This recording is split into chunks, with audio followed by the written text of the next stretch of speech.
Un jour après la cérémonie d'ouverture et le lancement officiel des Jeux Olympiques Paris 2024, les premières médailles ont été décrochées par les athlètes.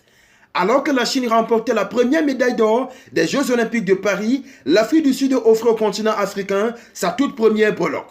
Les Sud-Africains ont terminé à la troisième marche du podium au rugby à 7. Battue par la France en demi-finale, l'Afrique du Sud est allée chercher la médaille de bronze contre l'Australie. Le début de cette petite finale était fermé et la pluie n'a pas facilité la tâche des 14 acteurs et l'arbitre français Jérémy Rosier a dû user de son sifflet à de nombreuses reprises. Jusqu'à ce magnifique mouvement où les Wallabies, qui étaient partis de leur camp, ont terminé par enfin marquer le premier essai signé Nathan Lawson.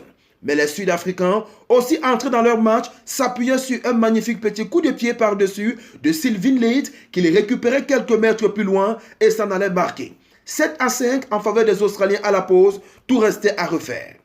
Les Sud-Africains ont attaqué la seconde période sur les chapeaux de roue et inscrivaient un autre bel essai pour passer devant au score. Les Australiens allaient même finir à 6 après le carton rouge reçu pour un plaquage haut de Nick Malouf. Un autre essai africain de Zen Davids, quelques instants plus tard, semblait sceller la victoire de l'Afrique du Sud, mais les Wallabies ne jetaient pas les armes. Ils marquaient un essai opportuniste et revenaient à 5 points, 12-19 à 2 minutes du coup de sifflet final. L'Australie a une nouvelle fois surpris en marquant un essai avec une balle de match en cas de transformation. Mais le joueur australien manquait son coup de pied. Les Sud-Africains, très patients et en supériorité numérique, ont éteint les espoirs australiens avec un ultime essai de Sean Williams. Victoire finale de l'Afrique du Sud, 26-19. Il s'agit de la deuxième médaille de bronze de l'histoire de l'Afrique du Sud au rugby à 7 après celle de Rio en 2016. Quelques heures après le coup de force de l'Afrique du Sud, la Tunisie brillait en escrime.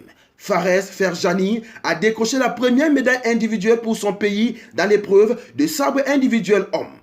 C'est une médaille historique décrochée par Fares lors de la première journée des Jeux Olympiques Paris 2024. En effet, après sa défaite contre le Sud-Coréen au 100 coups en finale du sabre individuel homme 15-11, il se part tout de même d'une médaille d'argent et devient le deuxième Tunisien médaillé olympique en escrime après le bronze d'Inès Boubakri à Rio en 2016. L'Afrique aurait pu avoir 2 représentants sur le podium si l'Égyptien Zed El Sissi ne s'inclinait pas de justesse 15-12 contre l'Italien Liudi Samelle. On n'oublie pas la devise, likez, commentez, partagez et abonnez-vous pour les nouveaux. On Sport TV, la chaîne référence de l'actualité sportive africaine.